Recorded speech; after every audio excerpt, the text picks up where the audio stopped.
Hola amigos de Tramas, amigues, ¿cómo les va? Hoy los voy a invitar a Chamullo. ¿Qué es Chamullo? No me quiero equivocar. Conversaciones heterodoxas, amorosas, misteriosas, únicas y ocasionales. Chamullo, organizado por Resonancia Conurbana. Ya nos tenían acostumbrados a estas charlas con escritores como Martín Coban, Gabriela Cabezón Cámara, Fernanda García Lao. En este caso y por la cuarentena es por Zoom, así que quedan invitados a esta charla con Verónica Zucaxer y la editora María Amelia Macedo de Random House. Hecha esta invitación, los invitamos a la charla, amigues. Bienvenidas, bienvenidos, bienvenides a todos, a todas, a todes. Este es el reinicio de un ciclo de entrevistas que desde 2016 hacemos con Resonancia Conurbana. Resonancia Conurbana es un colectivo de lectores de la Universidad de General Sarmiento que está integrado por docentes y por estudiantes y graduados de dos carreras, el profesorado de Lengua y Literatura y la licenciatura en Cultura y Lenguajes Artísticos. Bueno, nos propusimos llevar adelante en la universidad una serie de actividades vinculadas a la literatura, a la lectura, a la escritura, y el ciclo comenzó con lo que estamos haciendo hoy, ¿no? Reunirnos para conversar con escritoras, con escritores, a los que hemos leído, a los que hemos disfrutado, de cuyos libros hemos conversado, y bueno, a partir de esas charlas, de esas lecturas, surgen las ganas de entrevistar, y bueno, esas entrevistas siempre son públicas porque queremos compartirlas con el resto de la comunidad, ¿no? Y en esta oportunidad se suman al ciclo que ahora cambió de nombre, antes se llamaba Conversaciones en la Librería, y a partir de ahora se llama Ciclo Chamullo, que es una sigla para conversaciones heterodoxas, amorosas, misteriosas, únicas y ocasionales. Bueno, el ciclo comienza con dos invitadas, Verónica Zucaxer y María Amelia Macedo, a las que agradecemos su presencia y que hayan aceptado participar. Y por Resonancia Conurbana, colectivo de lectores, vamos a estar Noemí Oglobin, que está por ahí, que es estudiante del profesorado en Lengua y Literatura, y yo, Carolina Zunino, que soy docente de literatura en la licenciatura en Cultura y Lenguajes Artísticos. Bueno, si les parece, hago una breve presentación de nuestras dos invitadas y empezamos la conversación. Verónica Zucaxer nació en Buenos Aires, es escritora, periodista y editora. Ha publicado más de 20 libros, la mayoría dedicados a chicos y a jóvenes. Por su obra recibió el segundo Premio Nacional de Literatura Infantil a la Producción, de 2008 a 2011, y el Premio Conex en la disciplina Literatura Juvenil en 2014. Además, el Premio Los Destacados de Alija, y el Premio Nacional La Hormiguita Viajera por su libro de cuentos La Memoria de Todos. Lindo Día para Volar logró una mención en el Premio El Barco de Vapor, y en la colección Nube de Tinta publicó Los Nombres Prestados y Siempre nos estamos yendo, que es un libro de aparición actualísima. Actualísima, está calentito todavía el libro. Bueno, bienvenida Verónica. Muchas gracias, gracias por la invitación, es un placer estar acá, sentir que estoy en casa pero que salí un poco y poder compartir con todos ustedes. Gracias. María Amelia Macedo es licenciada en Psicología y editora. Trabajó en Aike Grupo Editorial y durante mucho tiempo desarrolló tareas de promoción de la lectura. Fue miembro de la comisión organizadora de la Feria del Libro Infantil, y colaboró en Alija, la Asociación de Literatura Infantil y Juvenil Argentina. Desde hace 10 años es editora de libros para niños, niñas y jóvenes en Penguin Random House, grupo editorial, en los sellos Sudamericana, Montena, Nube de Tinta, Beascoa y las publicaciones de literatura escolar del sello Alfaguara. Bueno, bienvenida María Amelia. Gracias, muchísimas gracias por esta invitación. Bueno, y nosotros con el grupo pensamos algunas preguntas a partir de la lectura. Nosotras ya les adelantamos, pero les contamos a todos los presentes y a las presentes que por las carreras que hay en la universidad y por los perfiles de nuestros estudiantes, muchos de ellos y muchas de ellas futuros docentes de lengua y literatura en escuelas secundarias y también gestores culturales, nos interesó indagar en esta conversación sobre la literatura juvenil específicamente. Si bien nuestras invitadas se dedican también a la infantil, sentimos que la infantil tiene bastante más prensa y la juvenil queda como a veces un poco en un territorio no tan cercano, no tan próximo, ¿no? Entonces queríamos conversar un poco especialmente sobre ese ámbito y por eso nos concentramos en trabajar sobre los libros de Verónica destinados especialmente para ese público lector, ¿no? Para los adolescentes y los jóvenes. Entonces, Noelia, va a empezar con algunas preguntas para Verónica sobre esos libros. Hola, bueno, buenas tardes a todos, todas, todes. Un placer, Verónica y María Amelia, tenerlas acá, así que gracias por este tiempo para conversar. Verónica, voy a empezar entonces haciéndote algunas preguntas. Vamos a empezar en el libro de la memoria de todos. Trabajás a partir de personajes o hechos reales, como el caso de Rosa Parks, el gueto de Varsovia o el atentado a la AMIA, y los llamados crímenes de honor, los estados totalitarios o la hipervigilancia. Entonces, ¿cómo pensás vos la relación entre historia y literatura? En realidad, para mí, más que historia, literatura, son hechos y literatura, o sea, periodismo y ficción.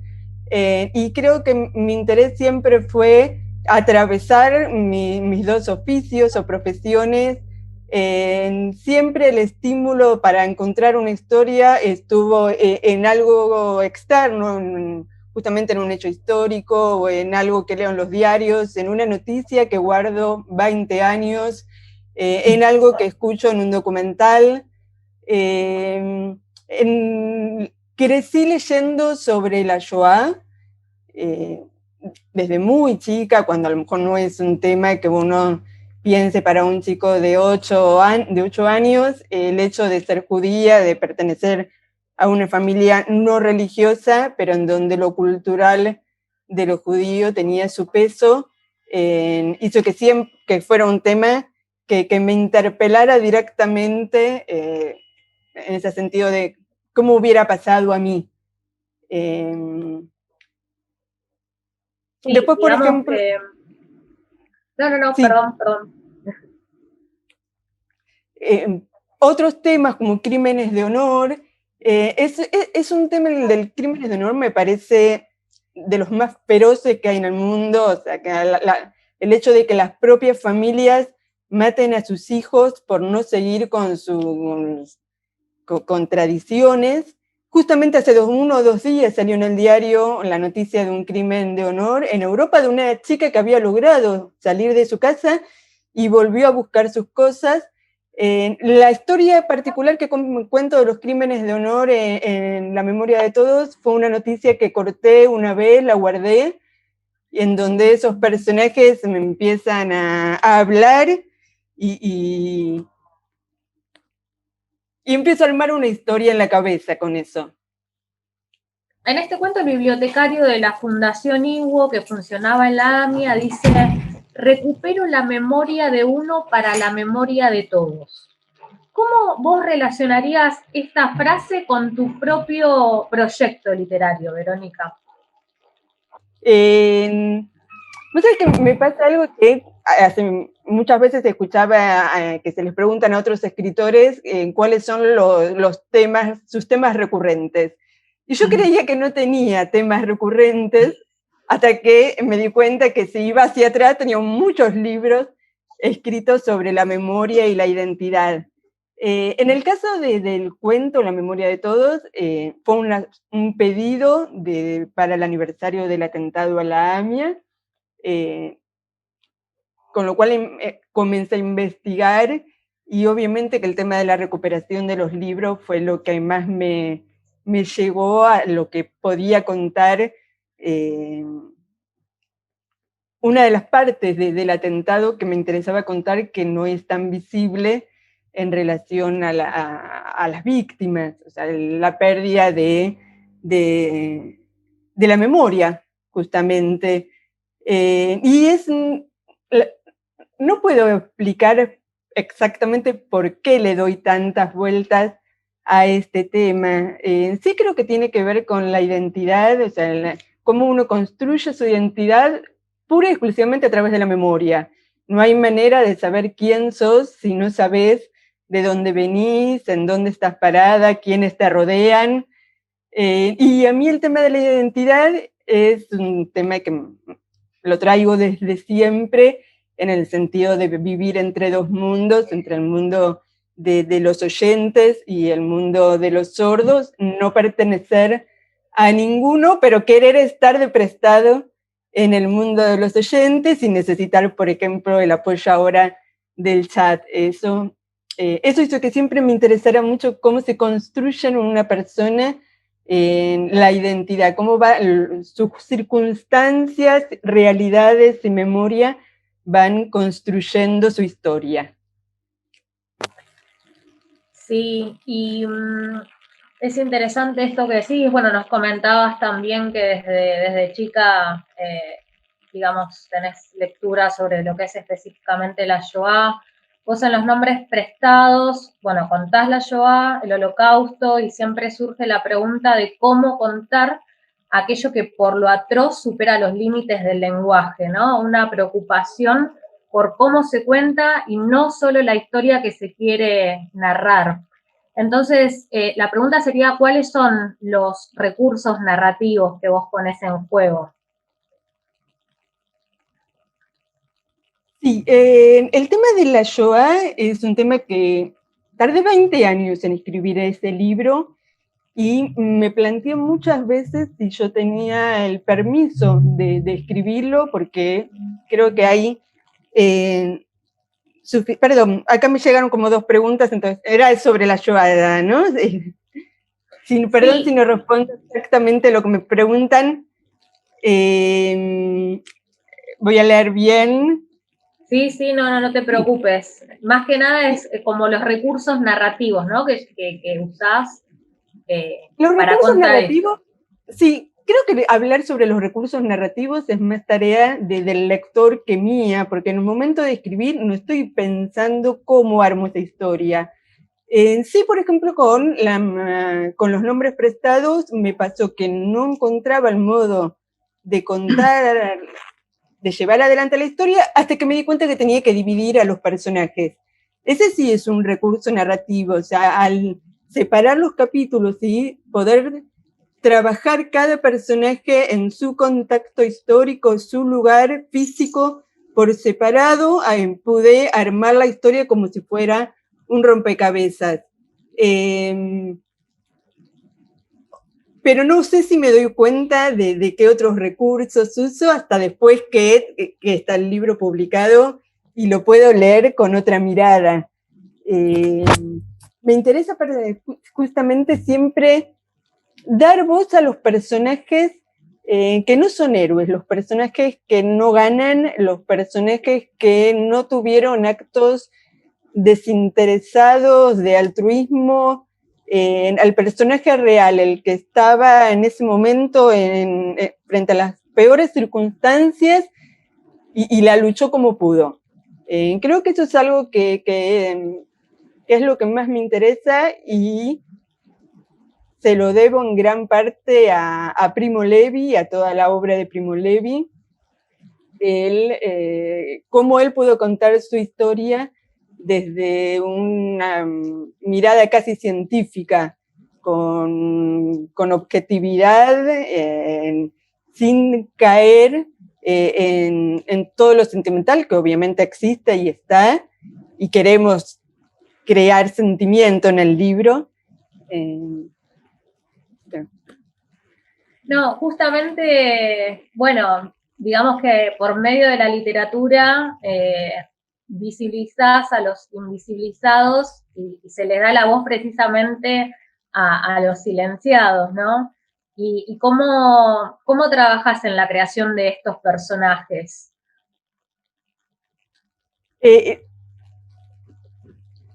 Los personajes van apareciendo a través de una voz. O sea, cuando yo escucho cuando escucho el personaje, cuando el personaje empieza a dialogar en mi cabeza, cuando empiezo a escribir los diálogos, pero en mi imaginación es que surge un personaje. Y lo voy modificando según las necesidades de la historia. O sea, puedo cambiarle la edad, puedo cambiarle el género.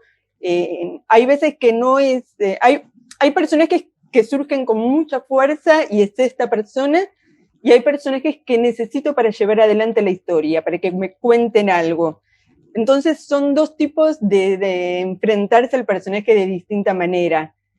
Por ejemplo, Nina, en los nombres prestados, me sirve para llevar adelante la historia. No hubiera cambiado mucho si hubiera sido varón en vez de mujer. Si hubiera tenido unos años más o menos, si hubiera vivido en otro lugar. En cambio, el abuelo, la estructura de su abuelo era ese personaje. No me hubiera servido cambiar sus... o sea, que fuera una mujer, no sé si hubiera encontrado la voz de ese personaje. A mí me fascina esto. O sea, hay muchos escritores que hablan que en la parte de escritura fue puro sufrimiento y qué suerte que está el libro publicado. Y yo lo que quiero es seguir escribiendo, quiero encontrarme con problemas que no puedo resolver, como que el personaje tiene que estar ahora acá, pero resulta que en el último capítulo lo tengo en otro lugar y necesito encontrar cómo llevarlo. Es una sensación muy poderosa porque es la creación de un mundo único, mío, en el que estoy sola con la computadora y tengo que armar todo eso. Bueno, vos justo, Verónica, la trajiste a Nina. En tus libros aparece el contar como aquello que permite comprender y a la vez hacer perdurar las historias y las existencias.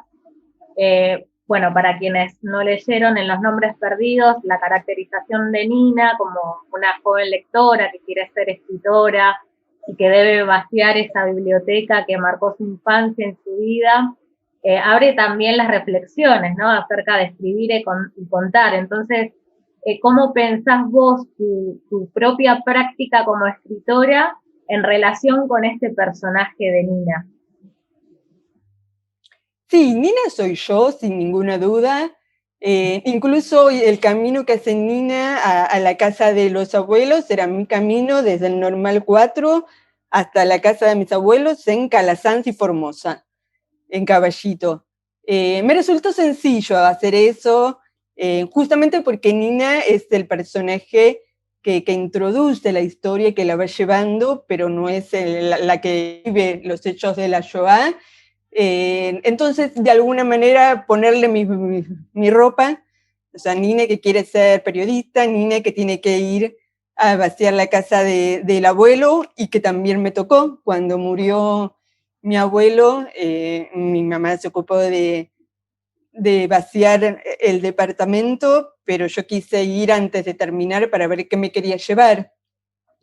Y estaban, cuando uno ve, por ejemplo, las cositas que le hizo a la abuela en el jardín de infantes, y toda esa historia que queda en la casa, en una casa vacía, ¿a dónde va? O sea, toda esa memoria, ¿qué se hace con eso?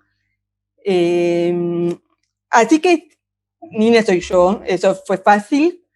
Me puedo elegir un nombre, me puedo poner varios años menos y vivir esas historias. Está bueno, casi como este desdoblamiento, digamos. Y bueno, ahora vamos al libro, digamos, más reciente, en Siempre nos estamos yendo. Se aborda un tema poco frecuentado en la literatura juvenil, como es el de los migrantes, aquellos que no tienen más opción para sobrevivir, digamos, que huyen para sobrevivir. ¿Y por qué pensaste este tema en particular? O sea, ¿también tiene relación con lo que contabas al principio de que a partir de algún documental o algún tema de interés, a partir del periodismo vos ficcionalizás? ¿O cómo lo pensaste?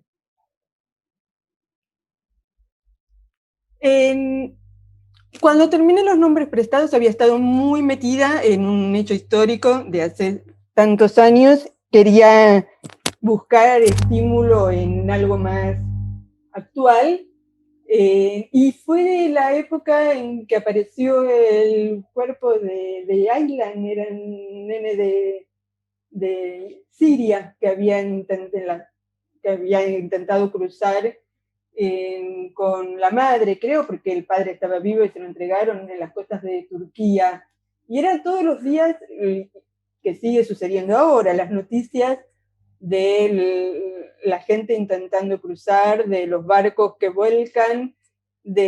Hace poco, unos días, apareció la nota de un rescatista con un bebito tratando de levantarlo sobre el mar.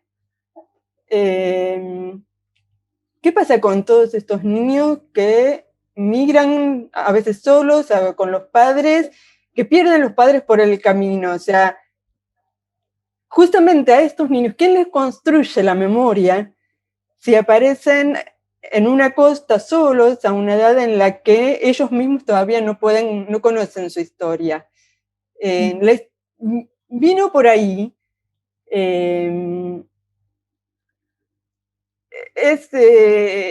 Todas las historias que leemos todos los días en los diarios, de muros que se levantan, muros que se tiran, tenía mucho que ver también con temas históricos como el muro de Berlín, como todo lo que separa. O sea, el muro de Berlín tuvo una construcción bastante rápida, entonces como de un día al otro frente a la ventana de tu casa te aparece un muro. O sea, ¿qué tipo de mundo es eso? Tenemos la suerte, yo por lo menos, de vivir en una ciudad en donde hasta ahora eso no nos pasó. ¿Qué haríamos si nos pasa? O sea, esas son las preguntas que me hago, y que se las traspaso al personaje. O sea, ¿qué harías frente a esta situación? ¿Cómo es tu vida en estas circunstancias? Así que creo que el tema de la migración actual es enorme, que yo no lo termino de entender, justamente por no conocer las políticas y los sucesos que pasan en otros lugares, pero no pasa mucho más lejos que acá.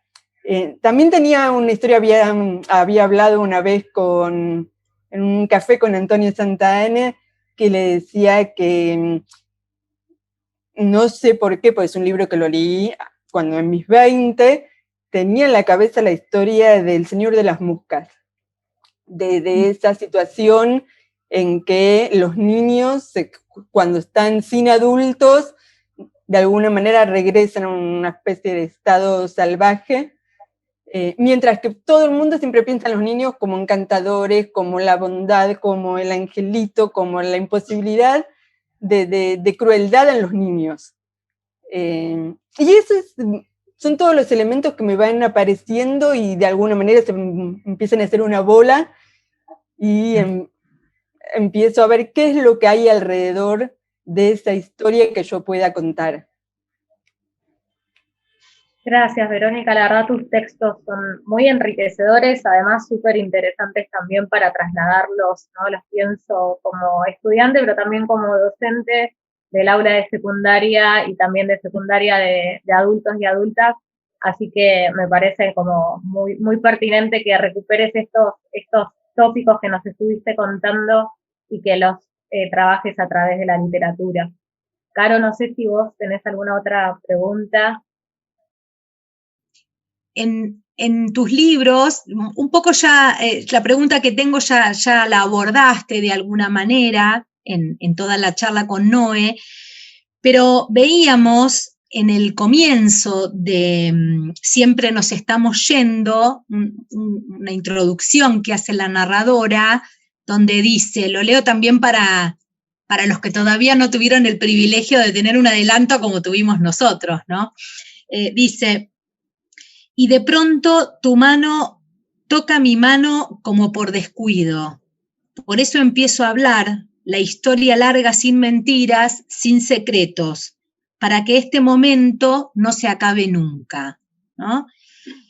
Y pensábamos, bueno, hay otro momento más adelante en que la narradora, pensando en su hermana, ¿no? Dice, me pregunté si mi hermana estaba entendiendo realmente lo que sucedía o si ella había convertido en arte mayor eso de no estar donde estaba su cuerpo, ¿no? Un poco como cuando yo me perdía dentro de mi cabeza, ¿no? Digamos, estos personajes que están migrando, que están en este viaje, también se pierden adentro de sí mismos, ¿no? Y nos parecía que en tus relatos, en todos estos libros donde la memoria aparece, esto de estar y no estar, de perderse y encontrarse, de que los objetos funcionen también, ¿no? Como lugares donde la memoria permanece, nos hacía acordar un poco a la imagen del libro sobreviviente, ¿no? De aquel libro sobreviviente de la memoria de todos. Era una reflexión, tal vez, no sé cómo lo pensás vos. Yo no me doy cuenta de todos estos temas recurrentes que aparecen y vuelven a aparecer en el momento de escribir. Y está bien que no me dé cuenta, porque creo que si uno quisiera escribir siempre a través de un mensaje o dando una especie de lección de vida, saldría una literatura, el tipo de literatura que en general no nos gusta. Me doy cuenta cuando me lo hacen notar, me doy cuenta cuando me lo dicen. Me considero una persona que siempre está buscando algo, o sea, que siempre estoy preguntando, que siempre estoy investigando. Tal vez eso tenga que ver con encontrar y con perder, con los cambios, con el estar atento a lo que pasa alrededor de uno, porque después de todo es cambio.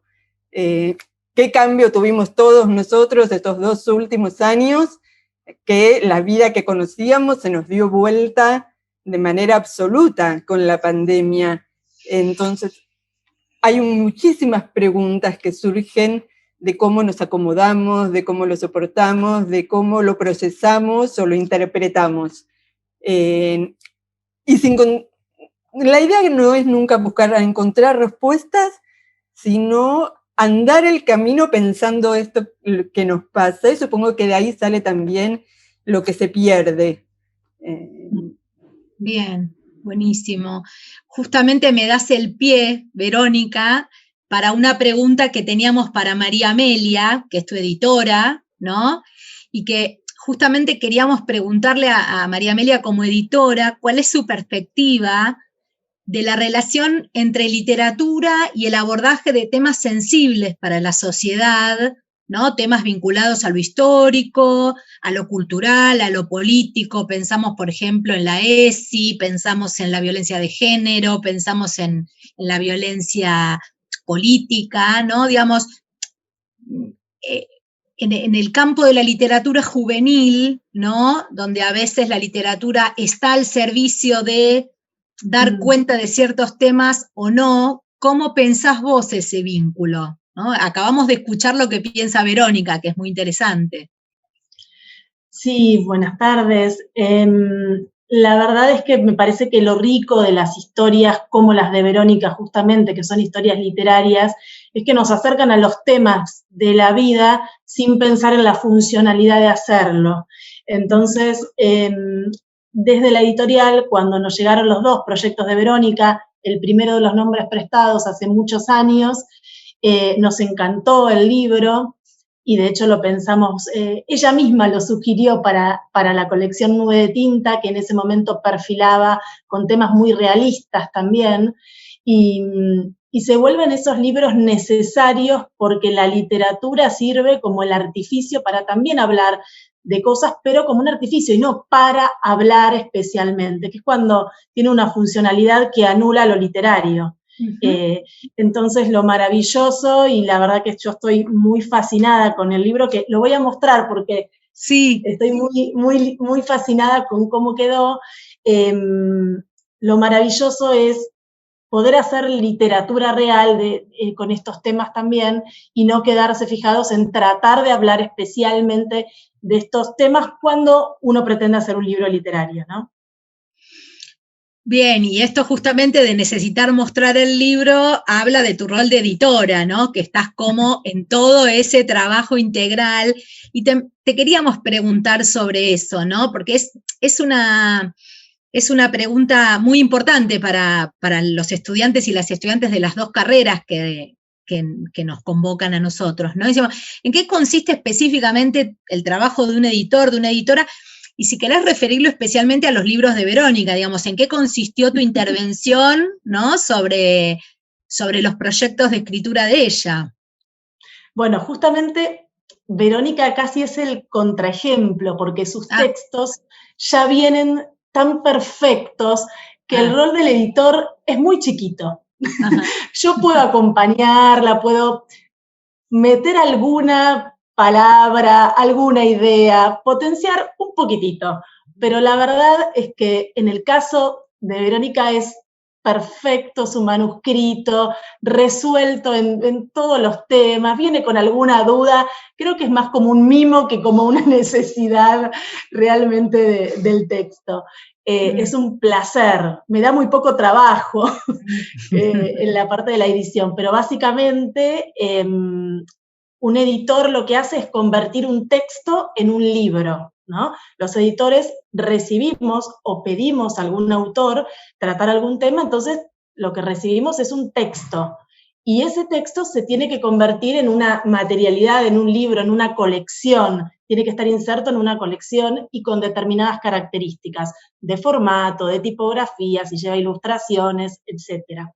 Entonces los editores lo que hacemos es transformar el texto en un libro y mediar con todos los actores, con los autores, los diseñadores, los ilustradores, los correctores, ¿sí? Entonces articulamos todo ese trabajo.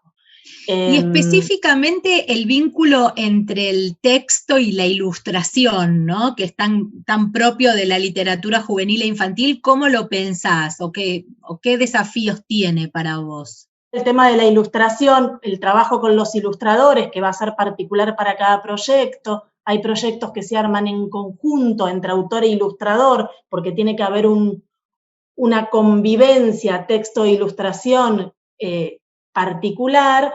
En otros casos se trabaja de acuerdo a la maqueta de la colección y será una maqueta más fija y entonces el ilustrador va a ir acomodándose a los espacios que queden para resolver su ilustración. Y en el caso de los libros como Verónica, si hubiera llevado ilustración sería en la tapa, en este caso lo trabajamos solo con un diseñador y sí quiero destacar que Verónica pudo resolver casi mejor que lo que estábamos pudiendo nosotros el tema de la tipografía, así que hubo un intercambio súper interesante con Vero y con la diseñadora, primero para armar la tapa, que también tiene una solapa. Una vez que diseñamos toda la tapa y pensamos qué era lo que queríamos mostrar y queríamos que estos muros que aparecen en el relato todo el tiempo se vieran reflejados en la tapa, y empezamos a pensar en el arte de la tipografía del título, hicimos unas cuantas pruebas y sin embargo no nos convencían, y Vero insistió, y yo en un momento digo, sí, Vero, probemos de vuelta, y ajustamos, y bueno, y finalmente tenemos esta tapa preciosa que además tiene la tipografía de Vero, con lo cual a mí me pone muy feliz porque logramos llegar a lo que queríamos además, así que... Claro. Vero, bueno, Vero, Amelia, gracias, Vero, sí, la tapa está realmente muy, muy buena. Y ahora, en realidad, la pregunta va no tanto en relación ya con tus libros específicamente, sino en relación con los géneros literarios, ¿no? ¿Cuál es tu idea en relación a los géneros literarios y cómo es que tu escritura se vincula con ellos? Bien, a mí me interesan en realidad todos los géneros literarios, pues me encantaría escribir poesía, por ejemplo, y es una de mis asignaturas pendientes. Pero en general el cuento y la novela es el que me permite contar una historia de larga data, desarrollar personajes, desarrollar circunstancias. Siempre digo que es el tema el que elige la forma, no yo tanto. O sea, hay historias que son para cuento, hay historias que las pensás, enseguida tiene un conflicto y vas al final y es un cuento. No lo podés alargar porque el mismo tema no te ofrece las características. Y hay otros temas que son novela, obviamente, porque querés seguir a esos personajes a lo largo de mucho tiempo o en poco tiempo, pero en donde pasan muchas cosas, querés salirte de la historia principal e ir hacia atrás o hacia ramificarla.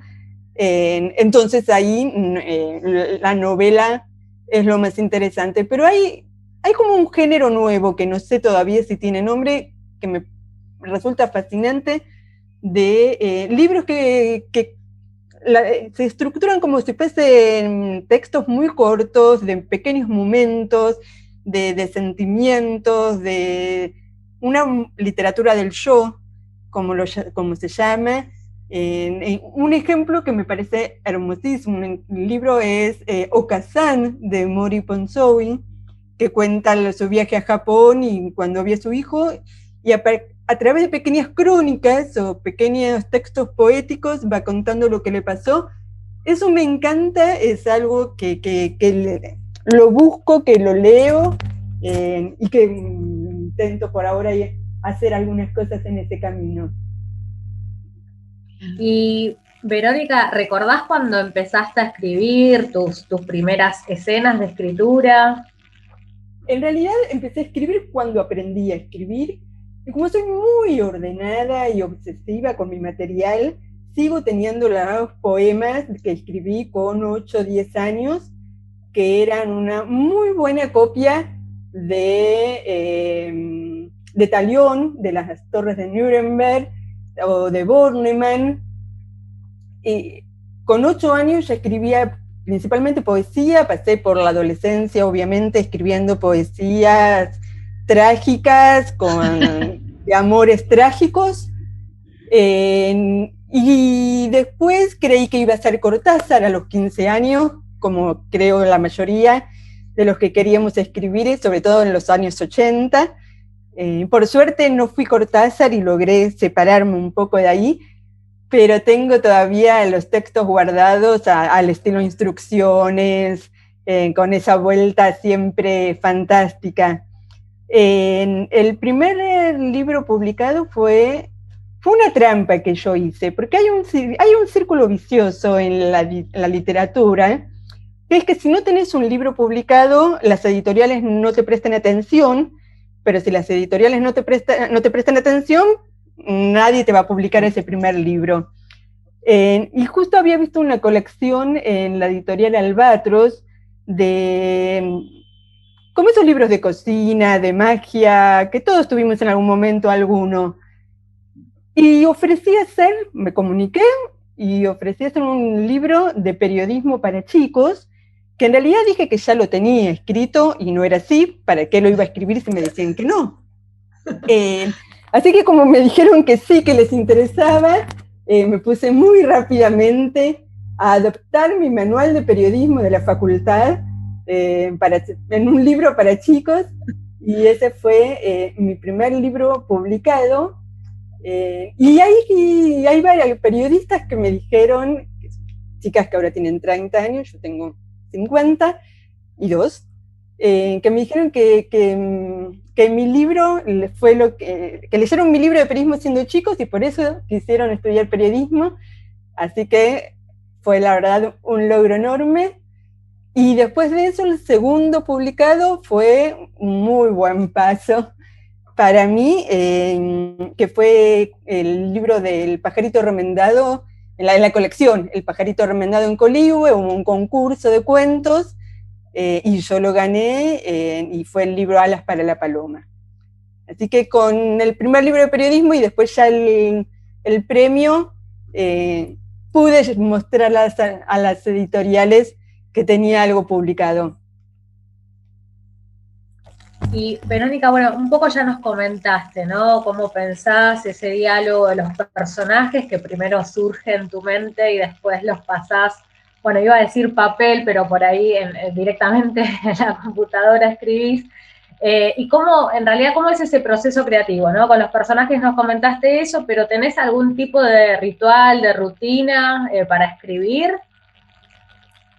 No, en absoluto. Me encantan los rituales. Siempre me acuerdo el de Isabel Allende, que dice que prende una vela.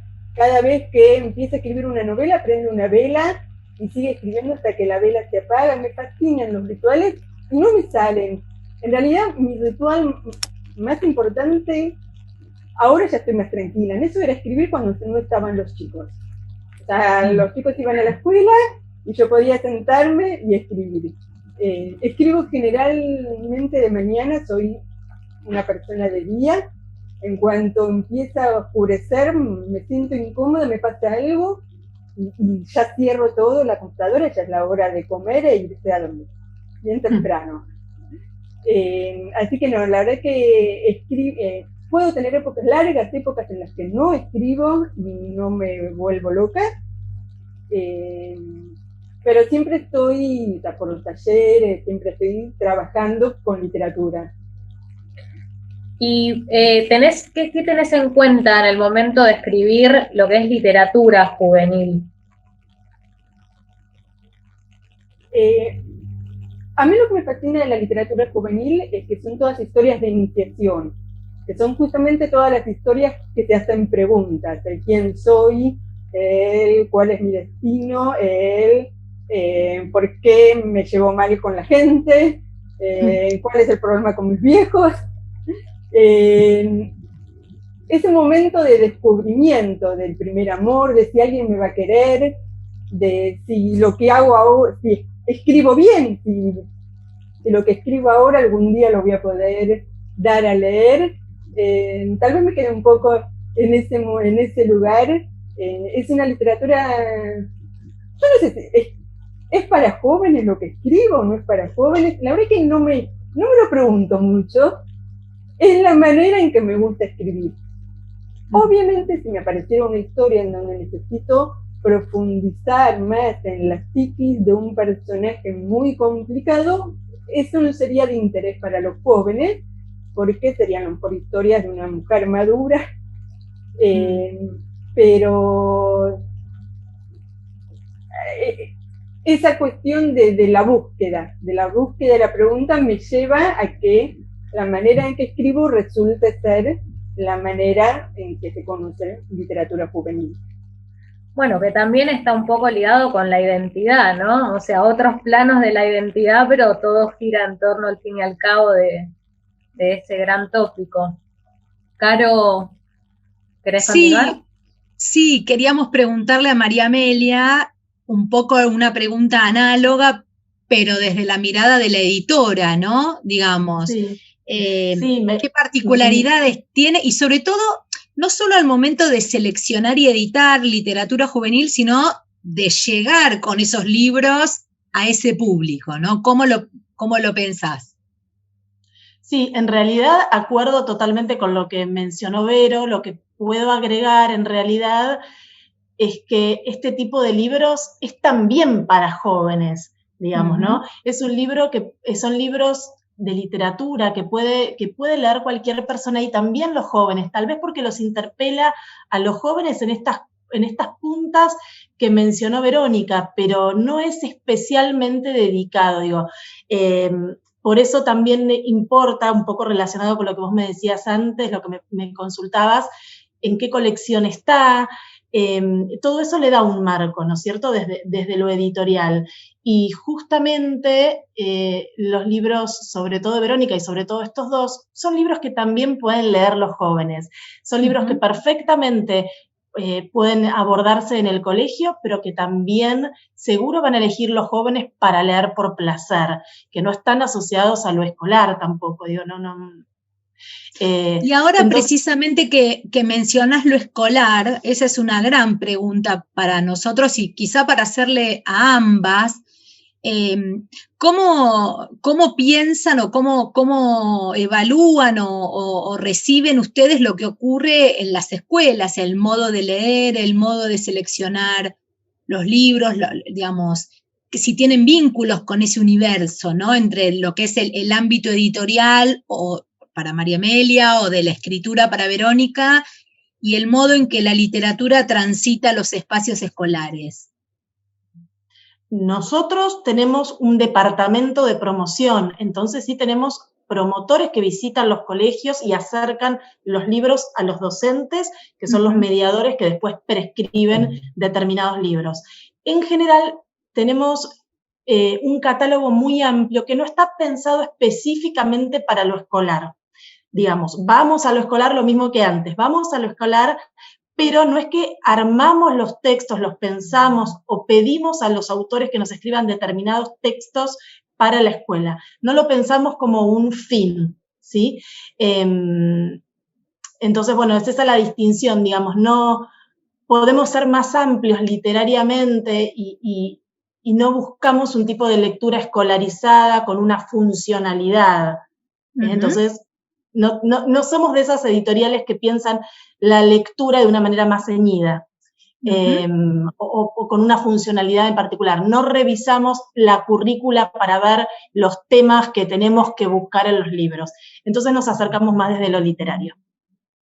Bien, y el circuito inverso, digamos, lo que llega hacia ustedes, ¿no? Porque más allá del vínculo con los autores que ya trabajan con ustedes, ¿qué pasa con ese fenómeno, ¿no?, de la literatura que surge en las nuevas plataformas digitales, con el fenómeno de los booktubers, digamos, estos fenómenos que son muy propios también de los jóvenes y las jóvenes que manejan las nuevas tecnologías? ¿Cómo se vinculan ustedes desde la editorial con esos fenómenos? Un montón, te diría. Nos vinculamos un montón, porque las plataformas de lectura, como puede ser Wattpad, por ejemplo, funcionan de un modo maravilloso y generan millones de lecturas. De hecho, nosotros tenemos un sello ahora que también depende, que está asociado, digamos, con Wattpad. Hace ya varios años que hay libros que salen de Wattpad, porque a veces los autores empiezan a autopublicarse. La verdad que son libros que funcionan y entonces después las editoriales publican. Así que sí, y con todo lo que sea promoción de la lectura y ahora con la nueva era digital y sobre todo en estos últimos tiempos, hay montones de jóvenes que funcionan promocionando los libros y que aman lo que leen y son muy buenos promotores de lectura, porque nada mejor para contagiar la lectura que el boca a boca, el entusiasmo por un libro que a uno le gustó. Entonces es muy genuino eso. Y bueno, y sí, últimamente la verdad que todas las editoriales también pusieron mucho foco en muchos aspectos, en booktubers, en youtubers, en bookstagrammers, porque son quienes son escuchados por los lectores también. Entonces claro, es importante verlo y acercarse. Claro, ¿no? Como que los mecanismos de la recomendación ya tienen como otros canales que no son ni la escuela ni los ámbitos tradicionales, ¿no? Eso despliega un montón de espacios. Sí, son además de esos espacios, otros espacios, ¿no? Así claro. Como también los autores, y en esto la incluyo a Vero, en estos últimos años y más con la pandemia, también colaboran muchísimo más en difundir sus libros. Verónica estos días estuvo promocionando muchísimo desde sus redes este encuentro. Yo también, digamos, estamos todos muy, muy cerca de las redes y de viralizar claro. Lo que nos convoca. Entonces, sí, por supuesto que se tornó una herramienta más. Y las editoriales nos acercamos a los booktubers, a los booktokers, porque están en TikTok también muy, muy a full. Entonces, la verdad es que, nada, es potenciar lo que haga llegar a los libros de un modo más fácil a los lectores. unas preguntitas para ir cerrando este encuentro. La última se la hago yo a María Amelia y después seguro Noé tiene la última para Verónica. ¿Qué le recomendarías a un escritor que quiere publicar su libro, que también son preguntas que se hacen muchos estudiantes y muchas estudiantes que también escriben, digamos, cómo hacer para publicar un libro, cuáles son los caminos, los recorridos, alguna estrategia, y qué le recomendarías a alguien que quiera dedicarse a la edición también? Bueno, alguien que quiera dedicarse a la edición es, bueno, estudiar edición, formarse y leer mucho. Digo, no mucho más que eso en principio, ¿no? Creo que eso es estar informado, muy instruido, capacitarse y nada, y seguir los carriles.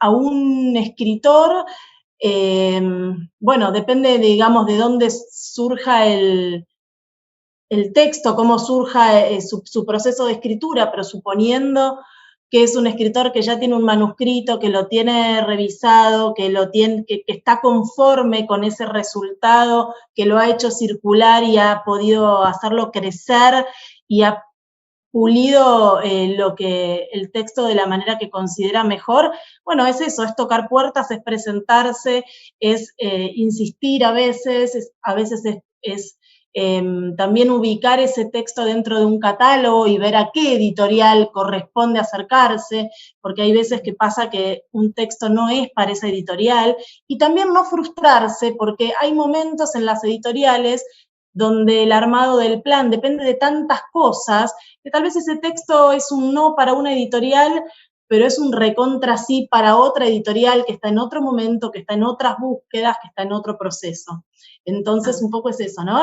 Llegar al mejor producto para mostrarle a una editorial, llegar a su mejor texto, y una vez que está convencido, bueno, insistir, probar, y no frustrarse, y seguir, obviamente, estudiando, procesando, analizando ese texto, ¿no? Si realmente falta todavía para el trabajo. Está muy bueno. ¿Noé? Sí, bueno, un poco en esta misma línea que le preguntó Caro a Amelia y lo que comentaba un poco Amelia también, Vero, yo tengo la última pregunta para vos, es ¿qué le aconsejarías a alguien que quiere escribir o empezar a publicar lo que ya escribe?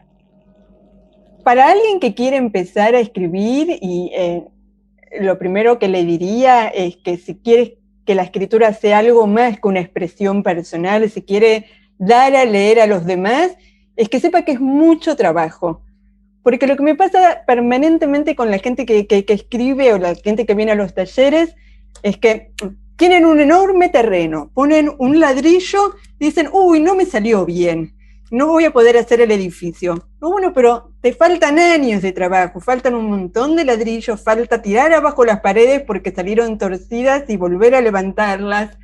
Y hay una idea de que la escritura es espontánea y que espontáneamente tiene que salir bien y correcta y terminada. Entonces, principalmente eso, o sea, si tu idea es escribir para que los lectores tengan deseo de leer esa historia, es que hay que tener ganas de trabajar. Para publicar, el único consejo que puedo dar es lo que hice yo, y lo que sigo haciendo yo ahora es averiguar, primero algo importante. No cualquier libro va a cualquier editorial. Cada editorial tiene un perfil, tiene un tipo de tiene colecciones, hay quienes publican humor, hay quienes publican teatro. Lo que yo hacía cuando no conocía tanto las editoriales era irme a las librerías y ver qué libros similares había al que yo había escrito y que entonces en esa colección a lo mejor les podía interesar mi libro. Después averiguar quién es el editor de esa colección, y antes era llamada por teléfono, ahora es un correo, ofrecer el material. No conozco al día de hoy otra manera de empezar que esa que en su momento era dejar el sobre color madera en recepción y esperar que con suerte alguien lo agarrara. Yo creo que el libro bueno, que la buena historia siempre encuentra el camino, que tarde o temprano, si el libro vale la pena, alguien lo va a publicar. Pero Amelia lo sabe muy bien, a veces son años y en que no tiene nada que ver con la historia, en que hubo crisis en el país, en el que apareció una pandemia o pasó lo que pasó, y un libro que presentaste tarda 4 o 5 años en ser publicado. Son 4 o 5 años, es un montón de tiempo.